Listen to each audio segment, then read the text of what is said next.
One of the most exciting things I see today is a lot of my clients are starting businesses with their spouse or significant other. And I really love to see that because now we have two people that can be operationally involved in the business. Maybe one spouse is going to be involved full time and in charge of all the operations, and maybe the other spouse has a job and is going to put in part time, or maybe both full time. So there are a few things to think about. First of all, you have to decide who's doing what.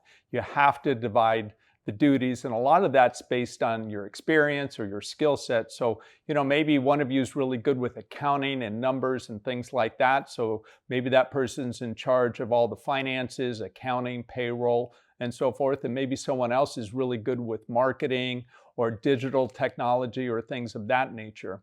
So the first thing you have to do after you decide what business you're going to focus on is who's going to do what, and make sure that we know whose responsibilities are what. And if there are things that neither of you want to do, then we need to bring in an employee or a third party to do that. It's also very important to make sure the employees know who's doing what. They don't want to be micromanaged by two people. So I strongly suggest that one person is going to be the leader of the company, the leader of the team, if you will. That doesn't mean the other partner doesn't come in and be part of the suggestions, part of the conversations, part of the one-on-one conversations. But it's really important the employees know who they're reporting to and who's kind of in charge.